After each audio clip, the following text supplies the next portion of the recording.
Yo, what's going on, guys? What's going on, Comfy Gang? It's Comfy Neat here, back with another video, trying to sound like some generic ass fucking Twitch streamer or YouTube whatever gamer. But today, before I start today's video, I just wanted to I guess give a brief little update on my intentions for my upload schedule.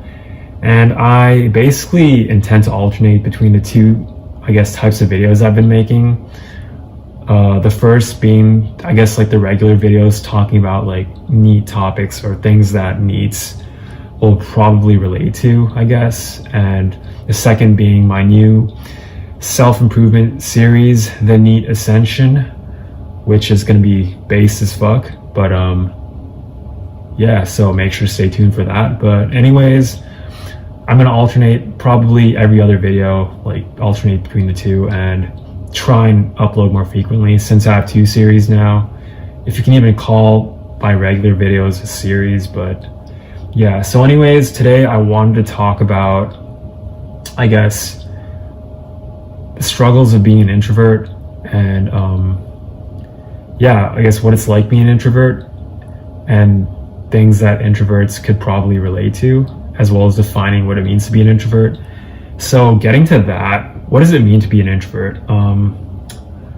There's a lot of misconceptions about what it means, the term means exactly. And a lot of people confuse introversion with social anxiety and maybe even Asperger's, but the thing is, I can understand why people do this because there is a huge overlap in the sort of behaviors, and there is also, I guess, high correlation between introversion and a lot of other sort of like social phobic or social impairments, I guess, like social impairment disorders. But introversion at its core is really I guess sort of the opposite of an extrovert, which is probably not a very helpful like definition, but I guess to put it this way, extroverts and introverts both have a sort of battery that they need to recharge, right? And extroverts, on one hand, they recharge this battery by being around other people, and they drain this battery, or they consume the energy in this battery when they're by themselves. And it's the opposite for introverts, where we recharge this battery basically being by ourselves, and drain it when we're in public dealing with other people, even if it's close friends, although the battery obviously tends to be drained a lot slower with people that we're comfortable with or have been around for a while. But sorry, let me just check that I'm recording. Okay, I am. That's good. And yeah, so that's basically the primary distinction. And at the same time, a lot of people often think that you know, introverts don't want to be around people, but that's actually not true for most introverts, because introverts are really just like everybody else in that they, obviously apart from the few exceptions out there, like most human beings need some level of social interaction to feel like they're healthy, and introverts definitely need social interaction, and they crave it when they don't have it, as I crave social interaction despite being extremely introverted. And yeah, but despite this, it only, I guess, takes a little bit to scratch that itch for an introvert, and afterwards they kind of I guess are capable of hanging out in the social interaction and feeling comfortable for a little bit longer. But for past a certain threshold, or like a certain amount of time, I guess, the introvert starts to feel more and more uncomfortable and drained from human interactions. And that's pretty much me. I would say, like I said, it's sort of like a battery, and I guess because the battery is drained by socializing, I guess introverts would have what we would call a social battery. And my social battery, I'd say, lasts around 1 to 2 hours for face-to-face talking and interactions, and that's on like a one-to-one thing. And I guess when I'm in like a large crowd or in like a large group, the battery gets drained faster. And when it's something like a Skype call, it still drains my battery, but not as fast. I could maybe do like 3 or 4 hours doing that. And through something like chat or text, then it extends to maybe like 8 hours. And this is like per day, or not per day actually. For me personally, these time frames are maybe like every 2 days. So that's how much I can handle every 2 days. And yeah, it's hard because I feel like a lot of introverts end up, I guess, being perceived a certain way, because I feel like we live in a society that predominantly rewards extroversion and sort of like, I guess, quote unquote, like, I don't know, outgoing behaviors, like talking louder, not obviously to the point of being obnoxious, but, you know, especially in the West, I feel like the West is a pretty pro extroversion society, where people are basically encouraged to, like, you know, be an individual and stand up and, you know, speak out and talk loud and, you know, sound confident like this, and basically like just speak loud and yeah, just, okay, maybe be obnoxious just a little bit. Okay, I'm joking, but yeah. So, and when you don't fit into this mold, people automatically draw a lot of different assumptions about you and come to a lot of conclusions that may not necessarily be true. For example, people find it weird, I guess, well, obviously introverts don't, and I feel like it's thankfully becoming more and more accepted due to things like gaming culture becoming more popular, thankfully, even though I guess a lot of that is people LARPing. But regardless, yeah, it's like people find it weird if I guess you prefer to stay at home versus go to the club, if you prefer to read a book versus go to the bar and get drunk or like do drugs, or like just play video games versus like being out with people.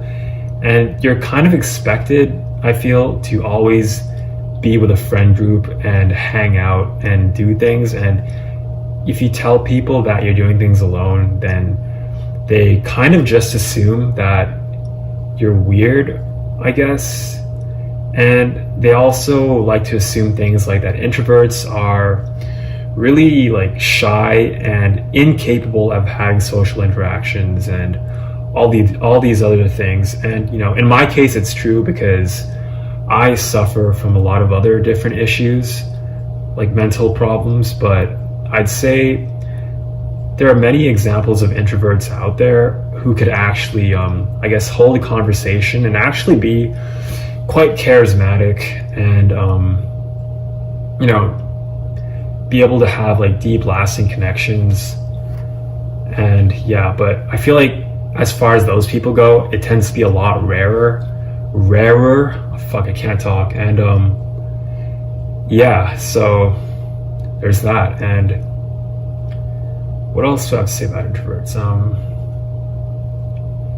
Yeah, it can definitely cause a lot of like misunderstandings, I feel. Like, for example, if an introvert doesn't want to hang out for, I guess, a certain reason, like go to a party, for example, then I guess normies or extroverts often will come to the conclusion that, you know, maybe he's mad, or maybe this person doesn't like us, or this person is weird, or I don't know, all these different things. And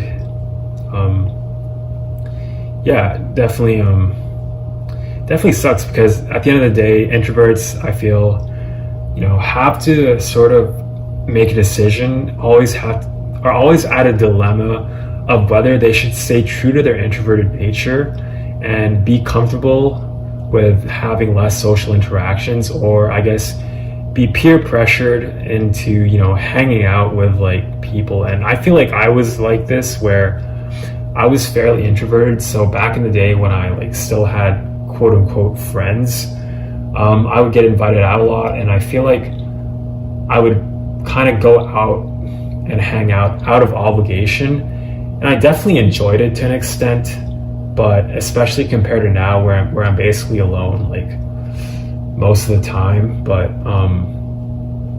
at the same time, I would often feel like drained, and I would try and like cope and like rationalize in my head that I'm hanging out with friends and stuff. But the moment I got home, I would always just feel this deep sense of like satisfaction and relief. Like I just came all over my pants. Okay, that's obviously an exaggeration, but it's kind of where you go like, oh, like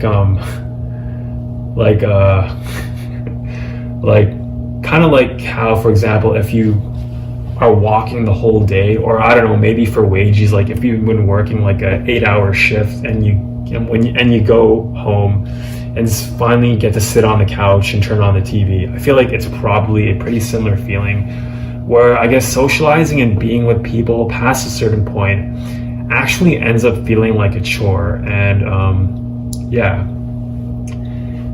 and aside from all these judgments and these inconveniences, let me think of more inconveniences. Like for example, being introverted is probably a huge disadvantage in the workplace, because you're kind of expected to maintain this sort of like outgoing persona, and be able to like talk to your boss and like make buddy with like your coworkers and do all that shit. But yeah, that's probably pretty taxing for an introvert, and one of the reasons why I dread going to work.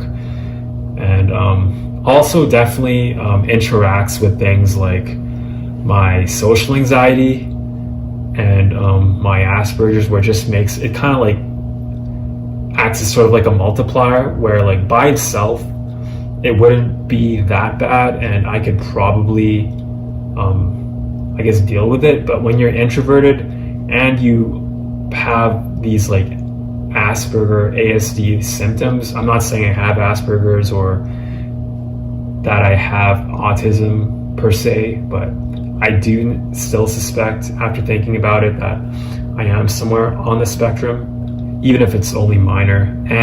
But especially like social anxiety too, it's kind of like a multiplicative effect, where it basically like compounds on each other and just makes it infinitely harder to like talk to people. And when your social battery gets drained, it's harder to keep up like the normal like act as someone with Asperger's, I guess I'd imagine. And to be more confident and outgoing and more calm, because it takes a lot of energy and motivation as well to sort of regulate all of the fear and all those things that come with being a socially anxious person. Although maybe it's the other way around, where the social anxiety actually drains the social battery. Like, who the fuck knows, honestly. I'm just making this shit up, pulling shit out of my asshole, and just coming up with like my own theories about things. But yeah.